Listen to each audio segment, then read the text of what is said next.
दूंगा। पुरुषोत्तम मास कथा, तीसरा अध्याय, भाग 1। अध्याय का नाम, मलमास की व्याकुलता। जय श्री कृष्ण। पुरुषोत्तम मास के तीसरे अध्याय की इस पावन कथा में आप सभी का स्वागत है। पिछले अध्याय में हमने सुना था कि कैसे जगहितकारी प्रार्थना सुनकर नारायण प्रभु ने मृत्यु लोक के जीवों पर कृपा करके पावन पुरुषोत्तम मास के पवित्र महात्म्य की कथा अपने श्रीमुख से कहनी शुरू की थी। आइए अब तीसरे अध्याय में प्रवेश करते हैं और जानते हैं कि मलमास को पुरुषोत्तम मास का नाम कैसे मिला और उसकी क्या व्यथा थी। कथा को पूरी श्रद्धा के साथ अंत तक जरूर सुने। साक्षात नारायण भगवान अपने श्रीमुख से बोले, हे देवर्षि, द्वापर युग में इस पावन पुरुषोत्तम मास की पवित्र कथा पांडवों ने भगवान श्री कृष्ण के श्रीमुख से सुनी थी और उसके पुण्य प्रभाव से वे कौरवों के त्रास से मुक्त हुए। इतना ही नहीं, वे राजपाट और सुख वैभव भी पा गए। दुष्ट दुर्योधन, दुशासन आदि कौरवों ने पांडवों पर तरह तरह के अत्याचार किए थे। पांडुपुत्रों को लाक्षागृह में जलाकर मार डालने का नीच प्रयास किया। जुए में पांडवों का सर्वस्व हर कर सती द्रौपदी के बाल पकड़कर दुशासन उन्हें भरी सभा में घसीट लाया। तब दुष्ट दुर्योधन ने पतिव्रता देवी स्वरूप सती द्रौपदी के चीर हरण करके नग्न करने का आदेश दे दिया। सती द्रौपदी का आर्तनाद सुनकर दौड़े चले आए भगवान श्री कृष्ण ने 999 चीर बढ़ाकर सती की लाज रखी। परंतु उस द्यूत क्रीड़ा की शर्त के अनुसार पांडवों को 12 वर्ष का वनवास और 1 वर्ष का अज्ञातवास स्वीकार करना पड़ा। वनवास को प्राप्त हुए पांडव और सती द्रौपदी काम्यक नाम के वन में अत्यंत कष्ट भरे दिन बिता रहे थे। ऐसे कठिन समय में भगवान श्री कृष्ण अपने भक्तों की संभाल लेने और सहायता करने के लिए वन में पधारे। भाविक भक्तों का ऐसा दारुण दुख भक्त वत्सल प्रभु कैसे सहन करते। अत्यंत क्रोधित हुए भगवान ने काल का रूप धारण कर लिया। कौरव कुल का संहार करना हो, इस प्रकार प्रभु की आंखों से अग्नि बरसने लगी। प्रभु का ऐसा क्रोधित रूप देखकर गांडीवधारी अर्जुन भी कांपने लगा और दोनों हाथ जोड़कर आर्त स्वर में बोला, हे 14 लोक के नाथ, हे जगत के सृजनहार, पालन करता और पल में पृथ्वी का लय करने में शक्तिमान परमात्मा, आपका यह काल रूप हम देख नहीं सकते। आप ही जगत के जीवात्माओं के पालक हैं। हम भी इस जगत के पामर जीव हैं और हम तो आपके चरणों के शरण में सदा रहने वाले हैं। इसलिए हम पर कृपा करके शांत और सौम्य स्वरूप धारण करके हमारे रक्षण का उपाय बताइए। हे नाथ, क्रोध का शमन कीजिए। यदि आपका क्रोध पृथ्वी का प्रलय कर देगा तो आपकी जगत वत्सलता धुंधली पड़ जाएगी। दया करो करुणा निधान, दया करो।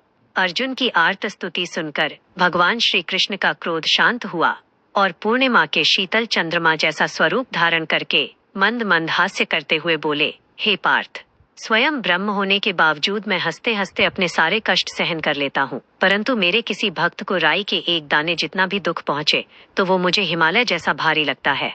ऐसे भक्तों के लिए ही मैं अजन्मा होने के बावजूद जन्म लेकर अवतार धारण करता हूँ।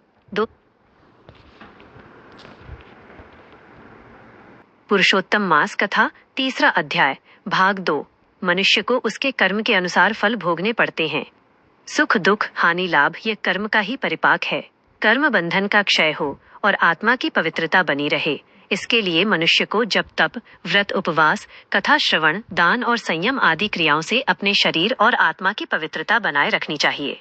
इतना कहने के बाद गोवर्धन गिरधारी भगवान श्री कृष्ण पांडवों से कहने लगे, हे पांडवों, अब इसके बाद जो महीना आने वाला है वो अधिक मास है।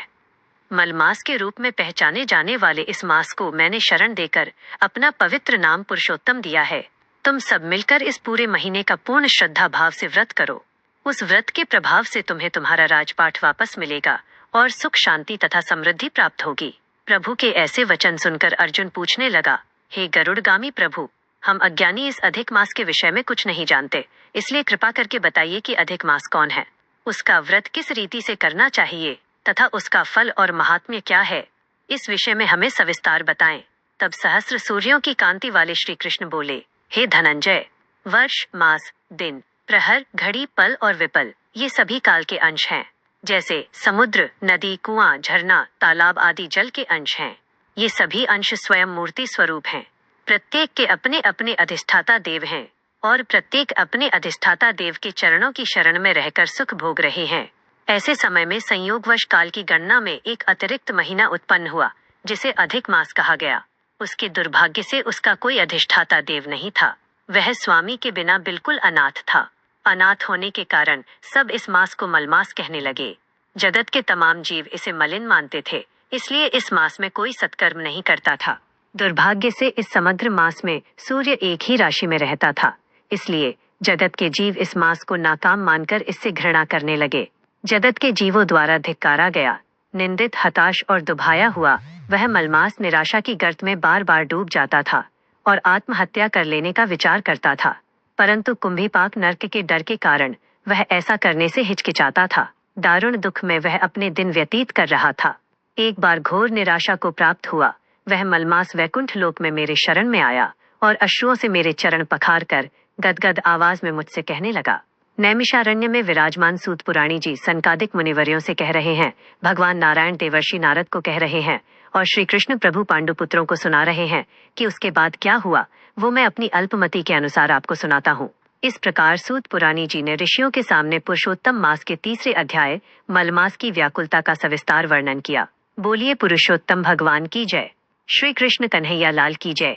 अगर आपको यह कथा पसंद आई हो तो कमेंट में जय श्री कृष्ण जरूर लिखें और चौथे अध्याय को सुनने के लिए चैनल को सब्सक्राइब करना न भूलें।